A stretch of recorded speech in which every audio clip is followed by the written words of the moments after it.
Meditando la Biblia en un año, con el pastor Alex Figueroa.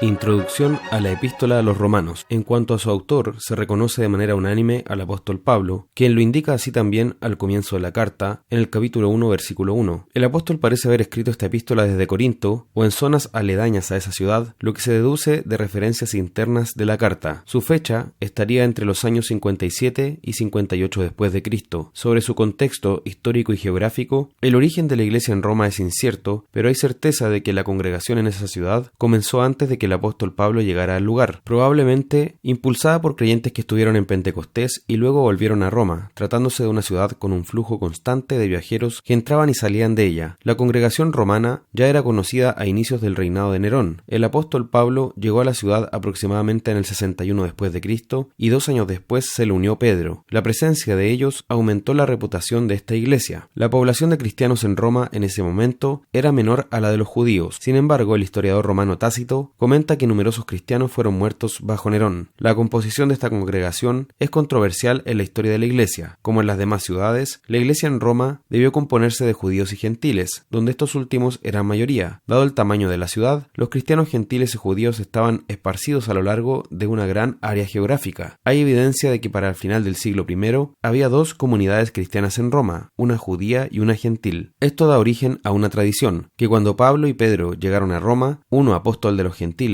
y otro de la circuncisión, ambos trabajaron para traer a la iglesia a la unidad. Esto se refleja en que para el siglo II no hay ya evidencia de 2 comunidades cristianas, sino de una sola. La gran mayoría de los cristianos en Roma eran de clase baja, artesanos, esclavos y otras ocupaciones de este estrato social. La aristocracia romana los consideraba vulgares, indignos de vivir en Roma. El tema de la carta es la salvación por la sola gracia, especialmente la justificación solo por la fe y la imputación de la justicia de Jesucristo a todos los que creen. El propósito de la epístola es fundamentar la fe del creyente sobre la justicia imputada de Dios, únicamente por medio de Cristo, para la sola gloria de Dios y con el fin de tener una iglesia unificada. En cuanto a su contenido e importancia doctrinal, en la carta a los romanos tenemos la demostración más sistemática y extensa de la verdadera doctrina del Evangelio que se encuentra en la Escritura. Por lo mismo, esta epístola fue fundamental en el redescubrimiento de las verdades escriturales en el periodo de la Reforma Protestante. Destaca en la carta el desarrollo de la doctrina de la justificación. Sobre esto se puede decir que la justificación es un acto de Dios. Dios es el que justifica, dice el capítulo 8, versículo 33, pues Él es el juez último y quien decide nuestro estado espiritual y nuestro destino eterno. Además, la justificación es una declaración de Dios, por la cual decreta que pecadores culpables son justos. Es un término legal que resulta el opuesto al de la condenación. Los únicos impíos que son justificados son aquellos que profesan una fe genuina en Cristo, como deja claro el capítulo 3. Los impíos solo pueden ser justificados porque se les imputa la justicia de Cristo, como habla el capítulo 4 y el capítulo 8, tanto en su obediencia perfecta como en su obra en el Calvario, donde tomó nuestro lugar para soportar nuestro castigo. Esta es la justicia de Dios que se revela en el Evangelio, como también señala el capítulo 3. Esta fe es por completo un don de Dios, de modo que nadie puede jactarse ante Dios, pues todo el mérito y la gloria de la salvación son suyas. Esta justificación debe ser distinguida de la santificación. La justificación es un acto de Dios en nuestro favor, mientras que la santificación es una obra de Dios en nosotros. La justificación es una declaración legal, mientras que la santificación es un trabajo progresivo que Dios hace para lidiar con la presencia del pecado en nuestras vidas. Romanos capítulo 6 nos muestra que quien ha sido justificado invariablemente será también santificado, siendo esa la evidencia de la fe genuina. Esta distinción entre justificación y santificación es importante para no caer, por un lado, en la salvación por obras y por otro, en el antinomianismo, es decir, en la irrelevancia de las buenas obras en cuanto a la vida del cristiano. Desde el capítulo 1 de la epístola se exalta el Evangelio como poder de Dios para salvación de todo aquel que cree, en los versículos 16 y 17. En los capítulos 1 al 3, el apóstol acusa a toda la humanidad, judíos y gentiles por igual, de estar condenados por su pecado, y exalta la justicia de Dios en Cristo como la única esperanza de salvación, la que solo puede alcanzarse por medio de la fe. El capítulo 4 es fundamental para la doctrina de los pactos, pues expone el verdadero alcance del pacto abrahámico y sus promesas, aclarando que su objetivo nunca fue bendecir exclusivamente al Israel sanguíneo, sino la bendición de todas las naciones por medio de la fe, para lo cual la circuncisión salvación era un medio, una sombra de lo que había de venir. Se destaca la fe de Abraham como la misma que debe haber en todo aquel que quiera ser salvo. En el capítulo 5 habla de la bendición y seguridad del justificado y de Cristo como el nuevo Adán. En el capítulo 6 trata del propósito del bautismo, de la naturaleza de nuestra justificación y cómo ella se traduce en la santificación de la vida del creyente, quien debe considerarse muerto al pecado y vivo para Dios. En el capítulo 7 se expone la relación del creyente con la ley, siendo eximido de la condenación, pues es considerado muerto en Cristo, por lo cual el Señor es digno de toda nuestra gratitud. El creyente ahora ama la ley de Dios, pero a su pesar la quebranta. En el capítulo 8 se abordan los beneficios de la justificación en esta vida y la venidera, explicándose que la redención no es solo individual, sino que beneficiará a toda la creación. Se habla de la vida en el Espíritu y los privilegios de la adopción. En los capítulos 9 al 11 se trata de Israel y el Evangelio, aclarándose que la incredulidad de esa nación no es obstáculo para el poder salvador del Evangelio entre los gentiles. La promesa de Dios no ha fallado, pues Él nunca prometió que la salvación alcanzaría a todos y cada uno de los descendientes físicos de Israel, y además ha salvado un remanente de ellos por gracia. Israel fracasó en someterse a la justicia de Dios, pero su rechazo no es completo ni final, pues Dios los restaurará, no aparte de los creyentes gentiles, sino unidos a ellos en una sola iglesia universal. En los capítulos 12 al 15 se contiene una muestra de la santidad real, tratando los deberes prácticos del creyente en medio de la iglesia y en cuanto a los gobernantes civiles. Se aborda también la unidad del cuerpo de Cristo, enfatizando el vínculo de judíos y gentiles por medio de Jesús. El capítulo 16 es la conclusión de la carta, con los saludos del apóstol y sus advertencias finales, en las que destaca la necesidad de identificar y apartarse de los falsos maestros. Demos gracias a Dios por Jesucristo, quien es la justicia de Dios revelada para nuestra salvación, que reaccionemos ante Él con una fe genuina, para recibir su obra salvadora en nuestro favor.